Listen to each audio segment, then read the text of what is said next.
era no edifício profissional, ali em frente à Praça Roberto Silveira, com Bezerra. O segundo editor, depois que o João Ramos saiu, foi o Ariovaldo Batista do Nascimento. Trabalhamos lá com Eldemar de Souza, também você e o Valente escreviam uma coluna sobre turismo. O Valente falava sobre tudo, chegou a escrever sobre turismo. E tinha também o Zé Roberto, o careca, era fotógrafo, que tinha uma coluna até meio sem graça, só de fotos, de coisas da cidade, que não eram as fotos que não tem nada a ver de artista, que eu acho que era um espaço que ele ocupava que não tinha sentido nenhum, só para ele mesmo, acho que era um ego dele. Outro espaço que foi aberto para nós foi no jornal Sexta-feira, da Associação Comercial. Era um jornal chamado Sexta-feira, que o Laís era o editor. Eu lembro, mas não cheguei a trabalhar nós tínhamos uma coluna ali naquele jornal. Eu lembro do Roberto da Costa, que trabalhou lá. Roberto da Costa, que trabalhou nesse jornal. Uhum. Que depois foi editar a Folha da Cidade, que era do Poubel, o nome dele, o Ruiter Poubel. Depois eu trabalhei também no jornal A Dica, lá de São João de Meriti. A Dica era um jornal do Edson Ferreira, era um jornal não, inicialmente era uma revista. Uhum. E depois o Paulinho de Almeida, foi deputado, presidente da escola de samba lá de São João de Meriti, uhum. Unidos da Ponte. Olha, a escola dizia que era de São João de Meriti, mas a quadra ficava na Pavuna. Uhum. E Paulo de Almeida foi presidente da Liesa também, da Liga da Escola de Samba, foi deputado. Então ele arrendou a Dica e eu fui trabalhar com ele, não como editor não, fui trabalhar também escrevendo na Dica. Eu continuava baseado em Caxias, eu escrevia notícia de Caxias e mandava para lá, para o jornal A Dica. Você falou que saiu da reportagem policial porque aquele meio muito promíscuo e começou a se interessar pela parte de política. Eu me lembro que você chegou a comentar a questão do Wilson Macedo. Isso.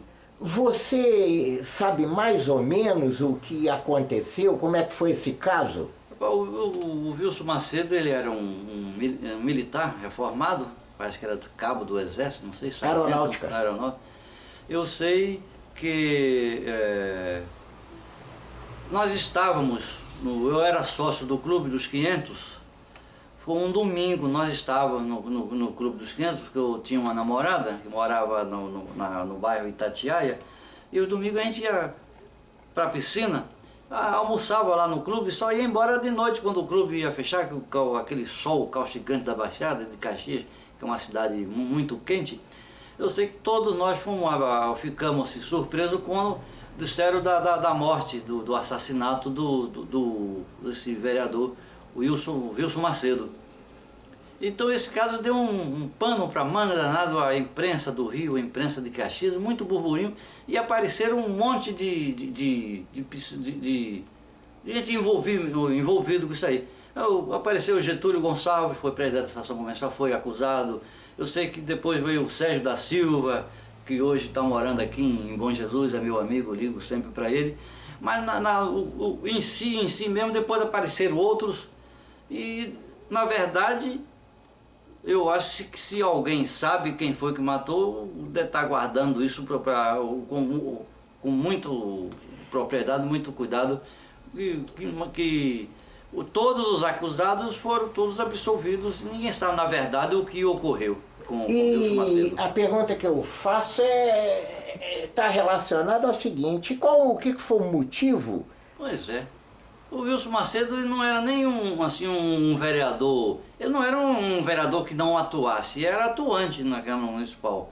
Mas só não era daquele vereador de fazer denúncia, de combativo, de fazer para criar animosidade. Era um cara bem relacionado com todos, realmente foi uma estupidez que até hoje eu fico pensando o que teria levado a ele ser assassinado. Ô Noel, Claro que o entrevistado é você, mas aqui é uma entrevista de amigo e eu também sou caxiense. O que eu escutei, não sei se isso corresponde à verdade, que isso teria sido aquela questão do suplente, do camarada que é suplente e quer também exercer o mandato num determinado momento e que faz acordo às vezes com o político. Uhum. E o Wilson, eu não sei se foi isso exatamente, parece que ou não cumpriu o acordo, ou o cara sentiu que teria sido roubado nas eleições, vamos usar essa expressão um pouco pesada, e os votos dele teriam favorecido o Wilson. Isso é a história que eu escutei, mas também não sei se isso há uma verdade. Na época a imprensa chegou até a se ventilar essa hipótese, porque o Sérgio da Silva era o suplente do Wilson Macedo. Então, pô, o titular morre e lógico que a culpa vai cair logo em cima do primeiro suplente, é o cara interessado diretamente em assumir o lugar. Mas nada disso ficou provado. Eu acho que o Sérgio ficou preso, tanto é que ele se desgostou da família, da cidade, em razão disso, que resolveu ir morar em Bom Jesus. Já mora lá já há bastante tempo, aqui em Bom Jesus. De vez em quando eu encontro com ele, lá em Itaperuna. Ele já veio aqui em Poçonco umas 2 vezes na minha posse com o presidente do Rotary e tenho contato por telefone com ele. Ele é do Rotary? Não, não é Rotary não. Ele veio por causa da nossa amizade. Amizade.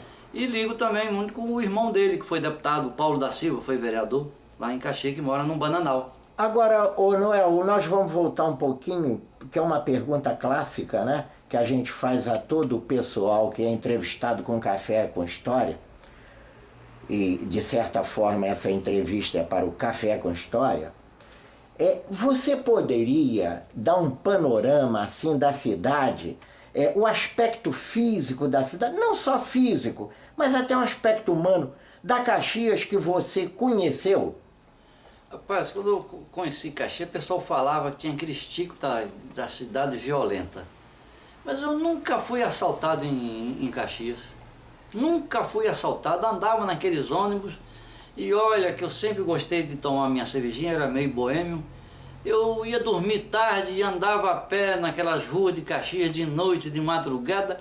Nunca fui molestado, nunca aconteceu nada comigo, graças a Deus. Então, esse estigma de cidade violenta, para mim, não acontece. E olha que quando eu cheguei em Caxias, aquela praça do Pacificador, os ônibus que iam para o Rio de Janeiro, para a Central do Brasil, tudo partiam daí. Tinha uma rodoviáriazinha velha, meio acanhadadazinha, bem um negócio feio, um pardieiro horrível, daquelas linhas que ia para a Parada Angélica, tudo partiam dali, na Plínio Casado. Tinha o Cine Paz, onde hoje é um shopping, a CIA, e ali em frente ao Bar Assunção, tinha uma passagem de nível, a cancela, quando a gente atravessava de um lado para o outro, de Caxias, para o lado de lá onde fica a prefeitura, a gente passava por ali a pé, olhava, observava, tinha um barulhozinho de um sino, tem, na hora que tem a passar. Yes. E tinha uma outra passagem de nível ali perto, quase em frente à Fortaleza do Tenório, onde hoje foi construída uma rodoviária ali, um terminal rodoviário, que a gente ia atravessar para o outro lado, onde tinha sair naquela rua ali, onde tem o Cine Brasil, nem sei se existe hoje. Tinha o Cine Brasil, que hoje é um supermercado. Isso. Ali tinha um bar que se tornou famoso, apesar de pequeno, que era chamado Buraco do Bené, que vendia uma caranguejada, muita cachaça, muita cerveja. Era um bar assim que o pessoal comia o caranguejo, escrevia o nome na casca do caranguejo. Eu frequentei muito, né? O Buraco do Bené, né? Nessa época eu gostava de tomar uma caipirinha, né? Além a minha bebida sempre foi a cerveja. E um lugar muito quente, né? Se eu tomar cerveja quente não dá certo. Eu lembro que eu frequentei muito lá o Bar do Bené e frequentava também ali, eu acho que na rua Zé de Alvarenga, o Bar do Aníbal, era um português gordinho, que ele gostava do jornalista, ele sempre ajudava a gente. Às vezes eu não tinha dinheiro para comprar o filme, ia lá no Aníbal, ele emprestava o dinheiro para a gente comprar o filme, ia lá fazer um trabalho. Eu fazia também trabalho, além de jornalista, fazia aniversário, batizado, casamento e vendia aqueles álbuns para as pessoas. Era para complementar o salário. Eu lembro desse Aníbal, que ele frequentava muito ali no Shopping Center, a IBF, a Associação de Imprensa da Baixada Fluminense. A gente fazia ali, usava muito ali, aquele espaço ali também. E no bar do Aníbal, lá ele vendia cobra, vendia o feijão amigo, a gente ia comer. Era um pé sujo, rapaz, um negócio horroroso. O banheiro não tinha desinfetante para botar, não, ele cortava rodela de limão. Você entrava no banheiro, saía, tinha que tapar os nariz, que você podia sair de lá intoxicado. Mas às sexta-feira era um pandemônio para você conseguir tirar um negócio que vendia muito tira-gosto. Orelha de porco, papada de porco, carne seca, aquele negócio preto, com aquelas moscas em cima, mas eu comia aquilo, tomava cachaça e não acontecia nada. O forte dele era o feijão amigo. O feijão amigo. Eu tomei algum feijão amigo lá. Acho que era na José de Alvarenga, eu acho que era por ali. Você lembra de outros bares, outros restaurantes frequentados assim, ou por político, ou por policial, coisas assim? Eu lembro do bar embaixo ali do edifício Chaim, qual é o nome daquele restaurante que tinha um português, ficava ali embaixo ali do edifício Chaim. Era Bonequinha? Na Presidente Kennedy. A Kennedy. Na Bonequinha é lá na Chaim, ali existia a Mexicana. A Mexicana. Lanchonete Mexicana. A Mexicana que era muito frequentado por políticos, né? Tinha do outro lado, ali perto onde é hoje o Cine Caxias, né? Ali também tinha acho que Haiti, né? Haiti? Não. Não, ali perto da Mexicana nós tínhamos o Las Vegas tínhamos o Sol Mar. Não, o Las Vegas. Las Vegas eu frequentei muito, mas lá o Las Vegas não gostava muito de ir lá, porque lá o pessoal gostava que o cara consumisse, tinha que comer, não vendia bebida. Se você quisesse ir lá só para tomar uma cerveja, ou tomar um negócio, eles queriam vender, era comer. E já na Mexicana a gente fazia isso. Ou então a gente frequentava o Bar Elite, ali na esquina da Presidente Kennedy, com a Nilo Peçanha. Isso. Foi lá um bar onde o pessoal fala, o Silvério do Espírito Santo, o deputado, ele tinha o escritório ali em cima, ali a gente, tinha o Wilson Gonçalves, uma turma grande, boa ali, tinha o pessoal da Porrinha, que a gente disputava a água e o café na Porrinha. Foi lá quando eu conheci uma pessoa muito gente boa, o Queiroz. Era militante do PDT. O Queiroz era sargento da Marinha, se formou engenheiro e tinha um curso também para ingresso, acho, em vestibular, Forças Armadas e tal. O Queiroz era gente muito boa, uma pessoa muito maravilhosa. Eu lembro, mas só que o PDT lá em Caxias tinha assim várias correntes assim, vertentes de quase que inimigo. Eu lembro uma vez que o Queiroz saiu no tapa com o Wilson Gonçalves ali no Bar Elite por causa de discussão, que o Queiroz teve uma época que ele queria ser pré-candidato a prefeito pelo PDT. E não queriam dar essa chance, porque tinha uma ala que estava defendendo a candidatura do Coronel Américo Barros, que já tinha sido interventor em Caxias, e depois que Caxias conquistou a emancipação política, ele sempre teve o sonho de ser eleito prefeito de Caxias, mas não conseguiu esse feito não. Noel, nós vamos dar uma pequena pausa para um descanso e recomposição das baterias. Noel, você saiu de Caxias quando? Eu saí de Caxias em 92, oficialmente mas já frequentava Porciúncula. Como eu te falei anteriormente, eu vim aqui na cidade pela primeira vez para cobrir uma etapa do campeonato de Asa Delta aqui, quando eu dei essa pauta lá no Jornal Fluminense. E gostei da cidade. Então toda vez que tinha uma folga lá, um feriado, eu falava, eu vou lá naquela cidade. Aí pegava o ônibus lá, vinha embora, ficava aqui no hotel. E quando foi em 92, eu cheguei pro Jornal Fluminense, já tinha saído da Caxias Magazine, falei, o negócio é o seguinte, me dá a minha coisa, eu vou embora, eu vou morar agora em Porciúncula. O pessoal lá em Caxias, pô, o que você vai fazer lá, o Silvério, o que você vai fazer numa roça daquela, pô? Você é jornalista, vai viver de quê? Eu falei, não, eu vou embora que eu gostei daquela cidade. Aí vim embora pra cá. estou aqui até hoje. Agora, Noel, a tua mulher é daqui. É. Você não teria ficado aqui também porque arranjou uma companheira, uma esposa, uma mulher? Inicialmente, quando eu vim para cá, quando eu já morava em Caxias, eu tinha arrumado uma namoradazinha aqui.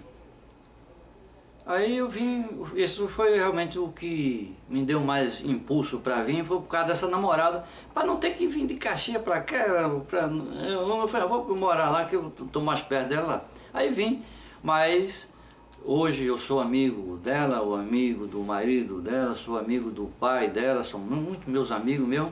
E depois, em 96, eu conheci a minha companheira, a Georgina, que nós estamos juntos até hoje. Não tivemos filho por opção. Bom, você veio para cá e hoje você é o presidente do Rotary Club de Porciúncula. Agora, como é que você entrou para o Rotary? E por que você entrou para o Rotary?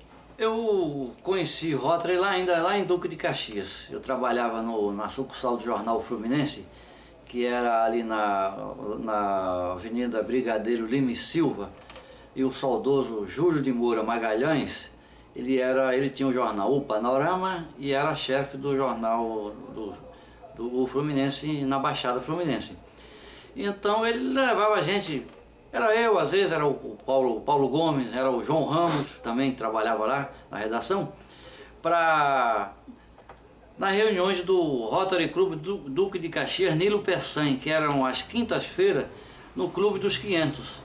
Ele levava a gente para a gente fazer assim matéria, que às vezes iam pessoas ia dar palestra, que é muito comum no Rotary convidar pessoas para fazer palestra. Eu lembro que lá eu conheci o delegado Amilney Rechaide, o juiz Pirajá Pires e outras pessoas, o doutor João de Oliveira, o pai do Gilberlan, do Getúlio, do Jardanes. Então aquilo ali, eu fui me interessando pelo Rotary, o que eles faziam, o que o Rotary faz isso. O Rotary tem um projeto mundial de erradicação da poliomielite no mundo, isso e tal. Aí eu me interessei pelo Rotary. Mas o Rotary você não diz que quer entrar, você é convidado por algum rotariano que te indica a uma votação. O seu nome tem que ser aprovado por unanimidade, porque o Rotary prega o companheirismo. Se num grupo de 10 pessoas, tiver restrição ao seu nome, é lógico que não vai ser um companheirismo, né? Já tem uma pessoa, a corrente vai quebrar-se ali. Então o Júlio, na minha classificação, só se eu for para outra classificação, que na classificação jornalismo, que no outro você representa cada categoria profissional. Aí não vai dar para você entrar.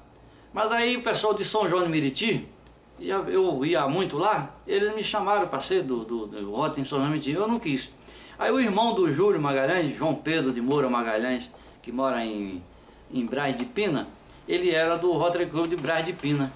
Ele me indicou meu nome lá no Rotary Club de Braz de Pina e eu fui aprovado. E ele me falou, seu nome foi aprovado, o dia que você quiser, você vai lá para tomar posse. Você é empossado, vai receber esse distintivo de Rotary. Eu falei, não, João, o seguinte, eu já estou com um propósito, eu já vou me transferir para Porciúncula, eu vou morar lá. Então eu tomar posse no Rotary aqui, e depois que ir para lá, não vai dar certo. Aí, aqui em 96, foi quando eu fui aprovado no Rotary Club de Porciúncula, em 96. Foi o período em que, logo assim que eu entrei, eu criei eu era o secretário do clube, eu fui aprovado e me deram logo, eu fui eleito logo o cargo de primeiro secretário. O primeiro secretário é quase que faz a função quase que mais importante que do presidente. É lógico que o presidente é aquela pompa, é o presidente, é quem representa. Mas a papelada, a burocracia, os ofícios, aquele negócio, tudo que faz é o secretário. Aí eu tive a ideia de criar o jornal. Eu criei o jornal O Companheiro. O Companheiro era um jornal do tamanho de uma folha de papel A4. Mas nessa época o jornal só tratava de notícias do Rotary. O que o Rotary fazia, o Rotary Internacional, só notícias de Rotary. Mas quem que foi, vamos dizer, a ponte entre você e o Rotary? Parece que tem um padrinho, não é isso? Tem um padrinho. Conta isso. Aqui em Pociúncula, o meu padrinho foi o André Luiz, que nem mais é rotariano. André Luiz, ele hoje mora lá em Itaperuna.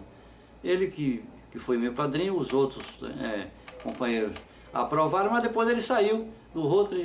O Rotary é uma coisa que você paga para ser rotariano, você tem que gostar muito, é um trabalho social que se desenvolve. O Rotary é a maior instituição que presta serviços humanitários no mundo mais antigo do mundo. Nós estamos com dia 23 de fevereiro agora, nós completamos 107 anos. O Rotary, enquanto o Brasil briga para ter um assento permanente na ONU, o Rotary tem uma cadeira na ONU, ele é ouvido, participa ativamente, igual, não é decorativo não. O Rotary é uma instituição respeitabilíssima no mundo inteiro. O Rotary hoje está presente em 206 países no mundo. E como surgiu o Rotary? Conta um pouco pra gente. O Rotary Internacional surgiu em Chicago, lá nos Estados Unidos, com um advogado chamado Puerres. Então, ele sentia a necessidade de as pessoas terem um horário ou uma coisa para se congregar e discutir coisas para ajudar a comunidade. Então ele convidou mais 4 pessoas, um engenheiro e um comerciante, tinha um cara que trabalhava na mina de carvão, e passaram a se reunir por semana na casa de um, para tratar de assuntos, de coisas. Não se tinha ideia o que era Rotary não, era uma associação na época, não tinha o que era Rotary. Aí criaram uma situação, eles se reuniam, debatiam coisas da comunidade, da cidade, do bairro onde eles viviam, e aquilo foi crescendo, que depois é que passou a ser chamado Rotary. E o Puer, que foi o fundador, ele não foi o primeiro presidente do Rotary Club de Chicago, não, ele foi o posterior. E depois foi presidente de Rotary Internacional, que o Rotary tem um presidente internacional que manda no mundo todo. Tem os governadores, que é dividido por distritos. Aqui em Pociúncula, o Rotary de Pociúncula pertence ao distrito 4.750, que começa por Niterói, vai ali São Gonçalo, vem ali Casimiro de Abreu, pega a região dos lagos, região norte, Fluminense, pega uma parte da região serrana, passa aqui pelo noroeste e até Bom Jesus. Hoje nós somos 50 clubes aqui no distrito.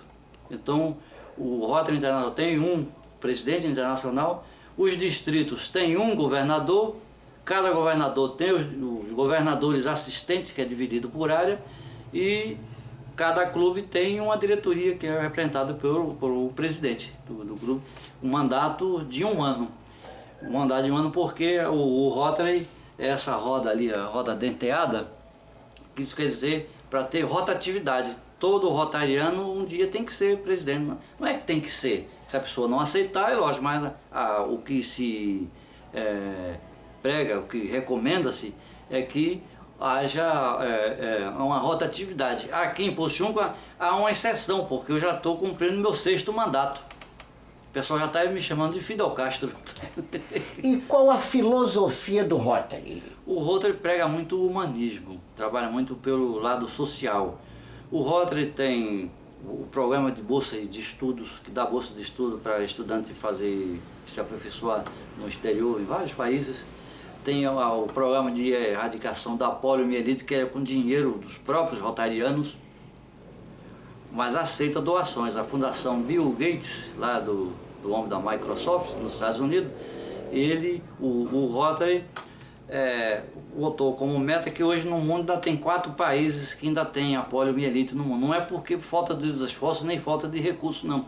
É por questões até religiosas, que tem países que não aceitam o Rotary, porque o Rotary é americano. No Paquistão ainda tem a poliomielite, mas lá eles são inimigos dos Estados Unidos, então não deixa o Rotary nem sempre participar lá. E hoje ainda tem esses 4 países que falta mas é um desafio do Rotary para acabar com o apólio no mundo. O Rotary não se mete em política nem com religião. Todo rotariano tem direito de ser até candidato, tem muitos, nós temos ministros, nós temos governadores, temos deputados, temos oficiais das Forças Armadas, tem vereador, tem prefeito, que são rotarianos.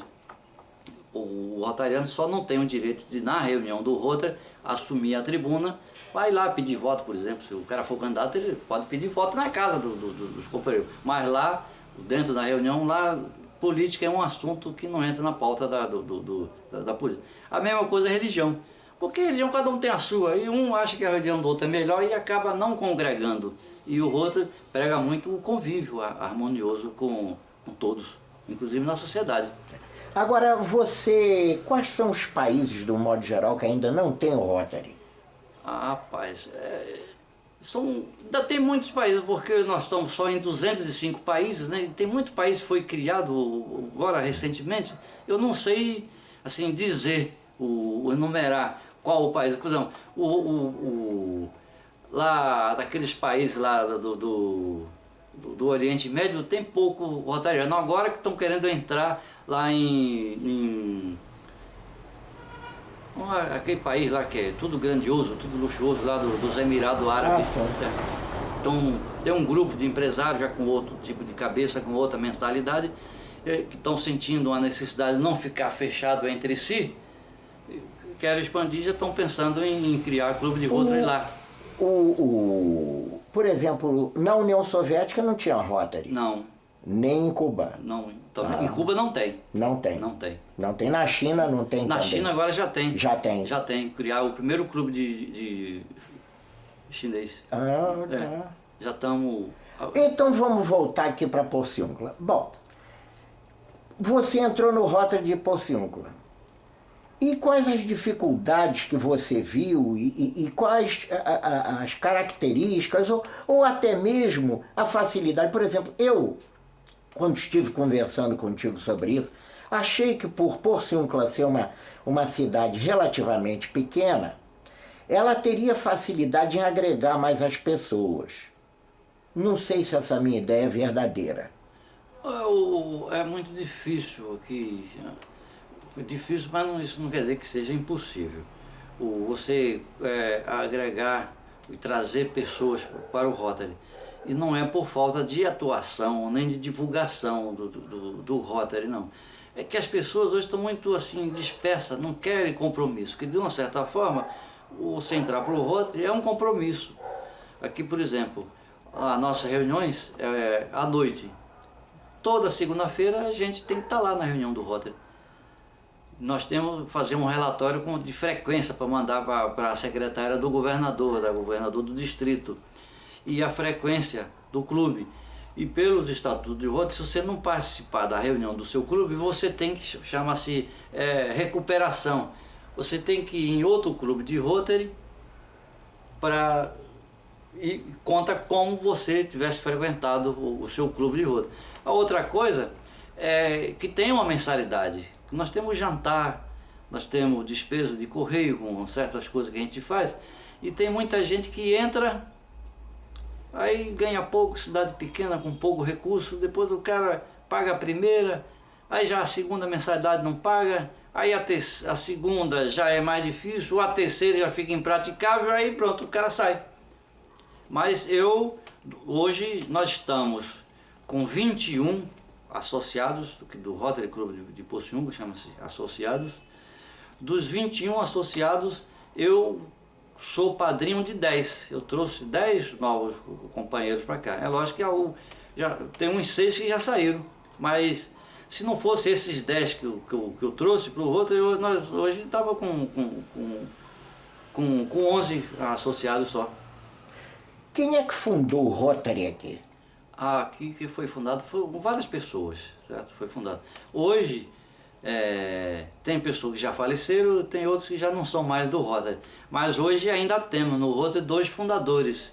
É o Pedro Paulo Coutinho e o companheiro Rui Monteiro, que foi um dos fundadores. O Rui foi um dos fundadores e o primeiro presidente do Rotary. Foi em 9,80 o período dele. Agora, como Noel, presidente. quais foram as campanhas que mais, vamos dizer assim, mais importantes que o Rotary se envolveu, o Rotary daqui de Porciúncula? O Rotary aqui sempre foi atuante. Nós temos aqui uma campanha para, quando criaram-se aqui o hospital, eu não estava aqui ainda não. Foi isso em 77, o Rotary foi fundado, 77, em 27 de março de 77. Para criar aqui a Associação Hospital de Porciúncula, o Rotary participou ativamente. A pedra fundamental foi da criação do Lar dos Velhos aqui de Porciúncula, também teve a participação efetiva do Rotary.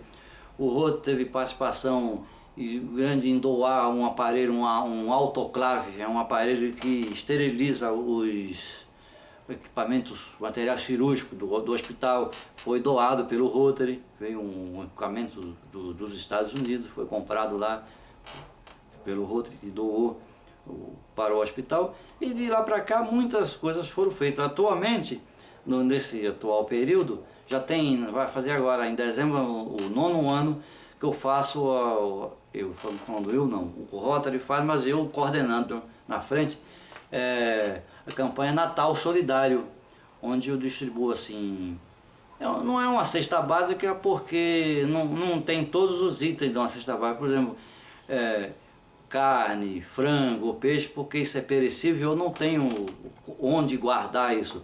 Mas arroz, feijão, macarrão, material de limpeza, café, farinha, isso a gente distribui para várias famílias já cadastradas, que recebem, eu mesmo vou pessoalmente entregar de casa por casa. Essa campanha a gente distribui brinquedos também, certo?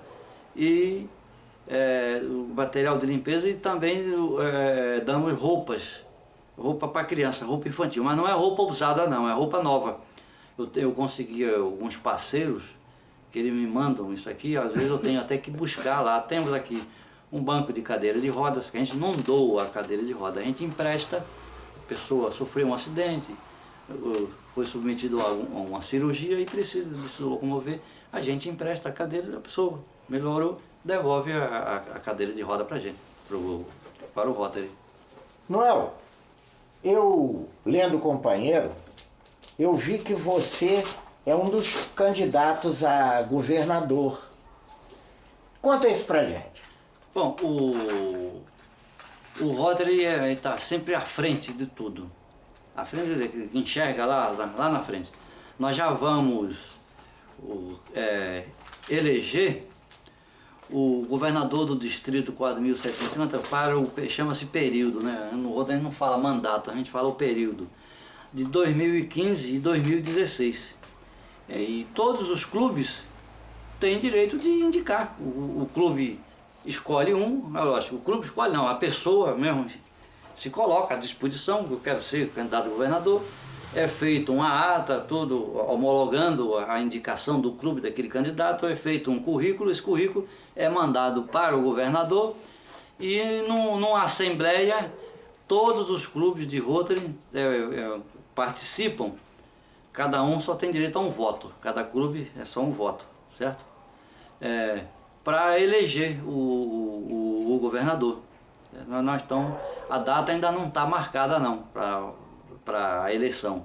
Os clubes já estão se articulando, indicando os seus candidatos, e eu coloquei meu nome à disposição do Rotary Clube de Porciúncula para ser candidato a governador do distrito 4.750. Eu acredito que de 16 anos, de 96 para agora, eu já tenho uma boa cultura sobre Rotary, que se pede um bom conhecimento sobre Rotary, certo? E tem algumas exigências, o clube não pode estar inadimplente na tesouraria do distrito, que paga uma per capita os clubes. Nós recebemos uma revista Brasil Rotário, cada revista a gente paga por número de companheiros, e lá no dia da votação, as pessoas, os rotarianos, os delegados dos clubes ou os presidentes que votam. Mas não é uma campanha, você não faz campanha assim, com panfleto, pede para não haver assim disputa, certo? Vamos agora para o Jornal Companheiro, que eu acho que é uma das últimas coisas que nós vamos falar. Conta como é, desde a fundação até atualmente, o jornal, o papel do jornal, a influência que ele tem dentro da cidade, tanto com os rotarianos quanto com aqueles que não são rotarianos.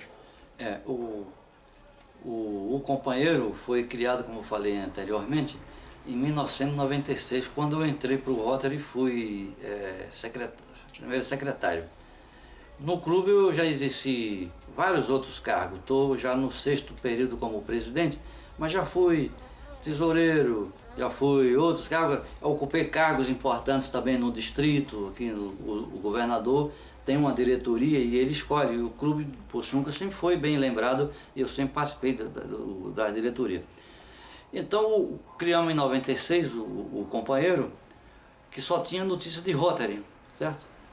Aí depois abandonamos esse projeto, paramos com o jornal, aí tem uns 5 anos que nós retornamos com o Companheiro, retornei de novo só com notícia de Rotary, mas senti assim muita dificuldade para conseguir patrocínios, anúncio para o jornal, certo? Aí eu resolvi, eu vou fazer um jornal que tem a notícia normal, o autor do jornal, e também fala do Rotary. Porque só Rotary, só notícia de Rotary, só interessa para quem é rotariano, certo? E notícia geral abrange a sociedade toda. Não fazemos campanha para deputado nenhum, para nenhum político, mas noticiamos aquilo que é de importante para a sociedade. E hoje já melhorou bastante.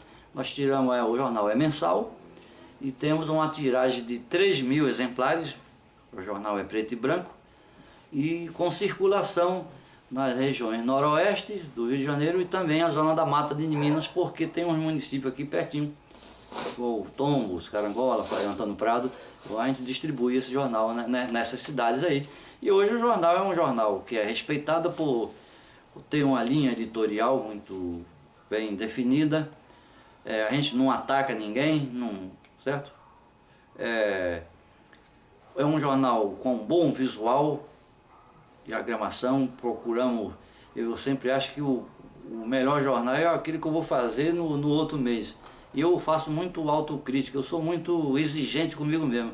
Eu acho que eu vou fazer o possível. Acho que o possível todo mundo faz. A gente tem que se esforçar para fazer o que é possível, já é possível fazer. Não está fazendo nada de extraordinário. E estamos mantendo aí essa linha, esse padrão. E vamos continuar nesse trabalho aí.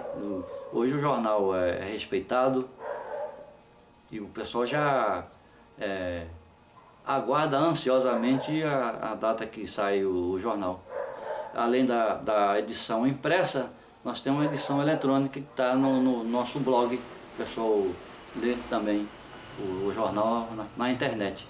O jornal é mandado via mala direta para o governo do estado, para todos os deputados da Assembleia Legislativa, para a bancada federal do Rio em Brasília, para o Senado, Presidência da República, alguns ministérios e para várias pessoas assinantes.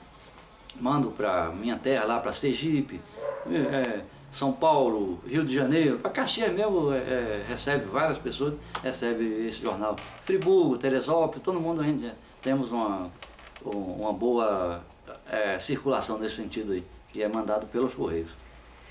O independente do jornal e do Rotary, mas de qualquer maneira também um pouco ligado, você tem desenvolvido aqui alguns projetos e quer desenvolver, eu sei que você quer desenvolver outros ligados à cultura, à história. Conta isso para nós. Através do jornal já tem mais de ano que eu comecei assim por acaso, um projeto Memória, falando sobre aqueles personagens da história que esquecido, nunca foram lembrados, ou que hoje a pessoa nem sabe que existe. Então eu comecei pelo Tenório, assim, foi aleatoriamente a escolha, mas eu escolhi o Tenório por causa da minha convivência com ele, certo? Eu falei, vou começar pelo Tenório. Depois eu vou pensando assim, aleatoriamente falar sobre pessoas importantes. Pode ser da área política, o cantor, compositor das artes, todas pessoas que são importantes da nossa história. Comecei com Tenório. Aí em conversa contigo, né, por telefone, você sugeriu, já que você começou pelo Tenório, você faça por região, aqueles personagens da região. Então eu sei que já tem mais de ano que nós estamos ali na região Nordeste e tá difícil de sair, que eu já falei sobre o Lampião, o Padre Cícero, Miguel Arraes, o Frei Damião, que não é nordestino, mas teve o seu sacerdócio, foi todo voltado, desenvolvido no Nordeste, né, brasileiro. Aí falamos do Dom Helder Câmara, falamos sobre o Antônio Conselheiro e muitos outros. Hoje, na edição desse mês, de outubro, nós lembramos o episódio do João Dantas, que matou o presidente João Pessoa. Presidente não é que ele foi presidente da República, não, porque naquela época os governadores eram chamados de presidente. Agora, Noel, está no jornal, mas nem todos vão ter acesso ao jornal. Talvez as pessoas que vejam essa gravação não tenham. Conta rapidamente como é que foi a história do João Pessoa, em rápidas palavras. O João Pessoa era um cara que era inimigo político do João Pessoa. Então o João Pessoa, ele tinha um jornal oficial, que ele era o governador da Paraíba, naquela época chamava-se presidente da Paraíba. E o João Dantas, que era um advogado brilhante, tinha sucesso com as mulheres, que era um cara também de família tradicional, mas era de um grupo político que combatia o João Pessoa, que era amigo do poder, que estava até cotado para ser o vice na chapa do Getúlio Vargas. E o João Dantas foi muito perseguido pelo João Pessoa.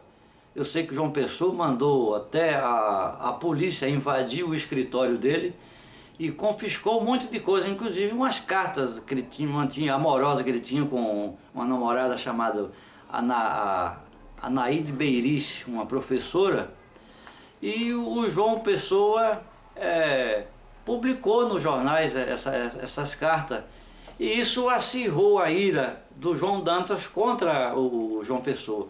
O João Pessoa era um político profissional, um político experiente, de prestígio, de tanto até que estava cotado para ser o vice do Getúlio Vargas, era aliado do Getúlio, que tinha muita influência, muito poder, e tentou destruir o João Dantas.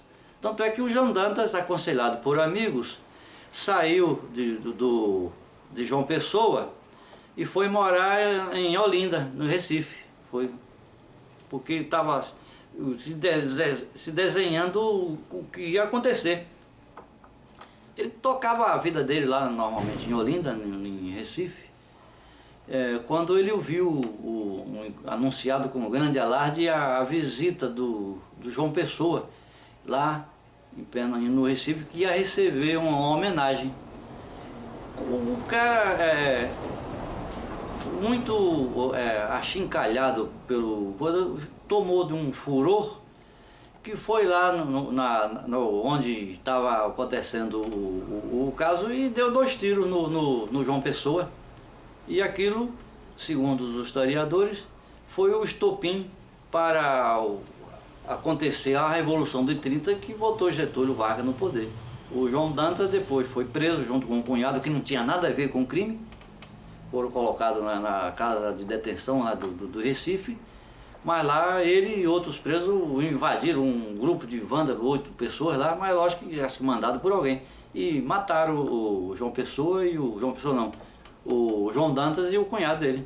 E depois a namorada do João Dantas, a Anaíde Beiris, apareceu morta onde ele morava, no Recife.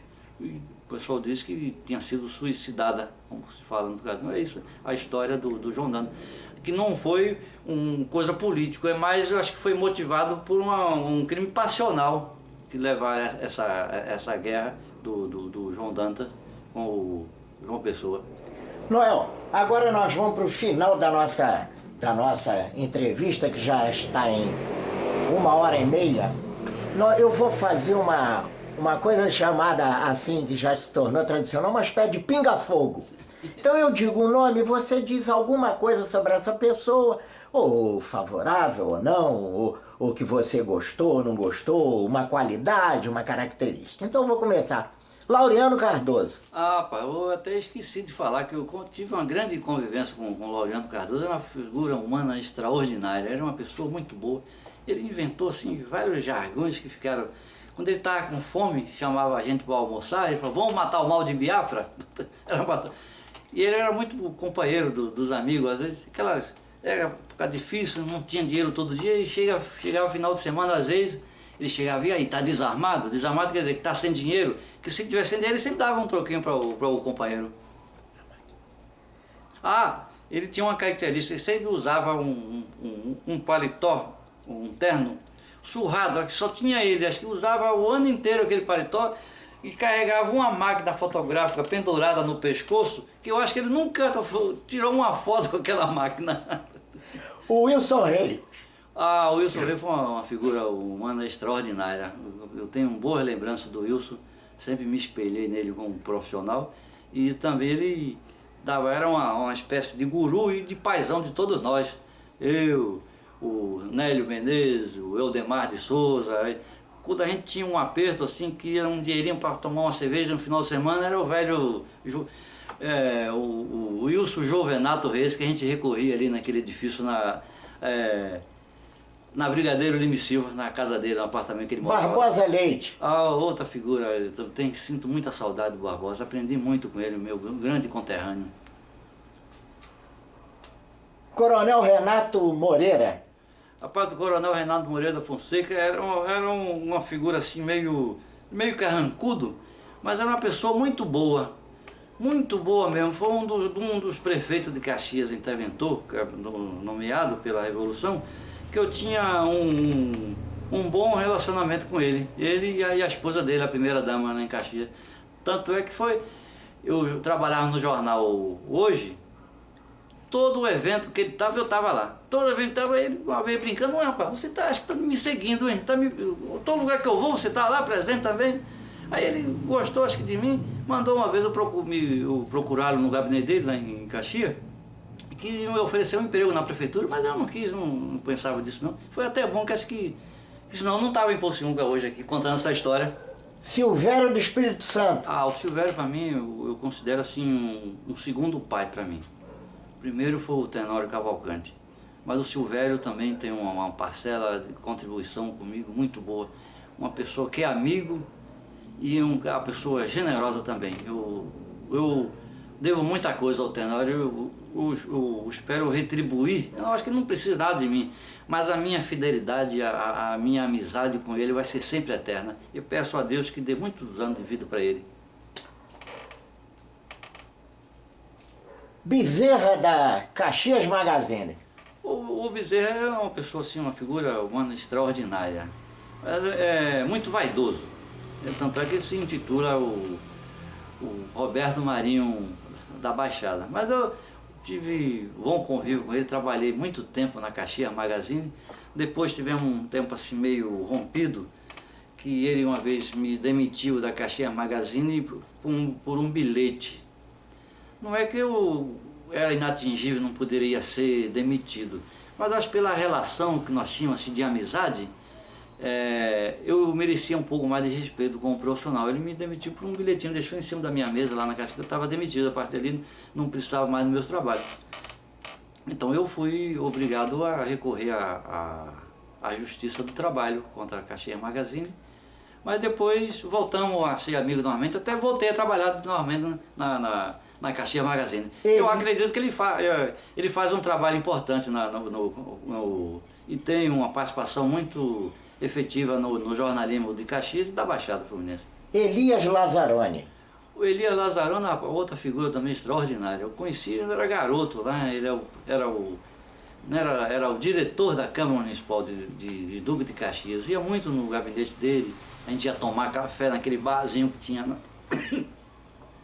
Tinha desculpa. Era um bar que tinha dentro da Câmara Municipal. A gente ia lá, lógico que não bebia.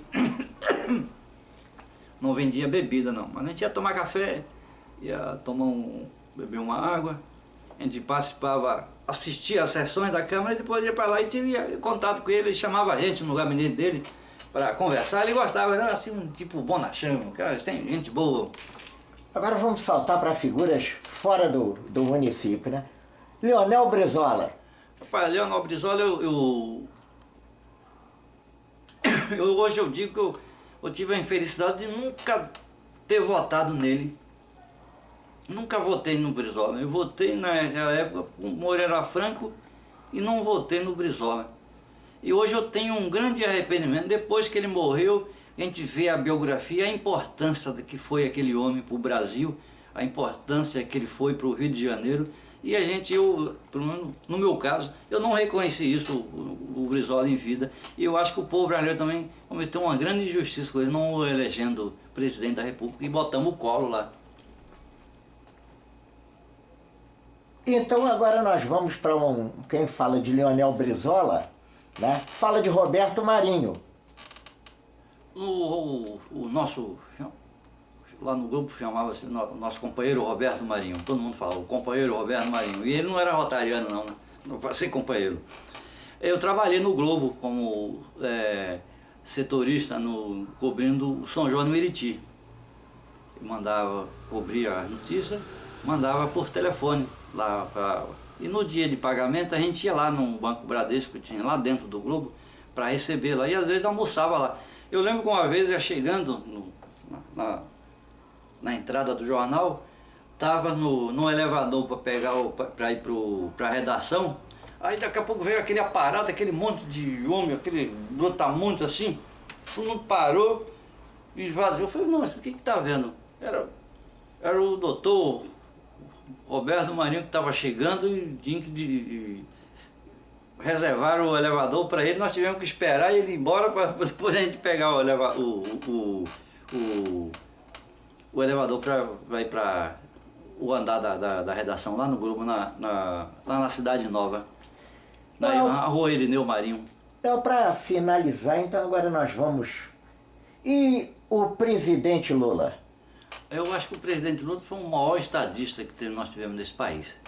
Eu tenho uma grande admiração pelo Juscelino Kubitschek, mas a minha admiração pelo Lula é muito maior do que o presidente Juscelino, que eu acho que o Lula, além de eu ter assim, uma coisa, simpatia por ele, por ser da minha região, por ser nordestino, por ser um cara sofrido, o cara veio num pau de arara lá de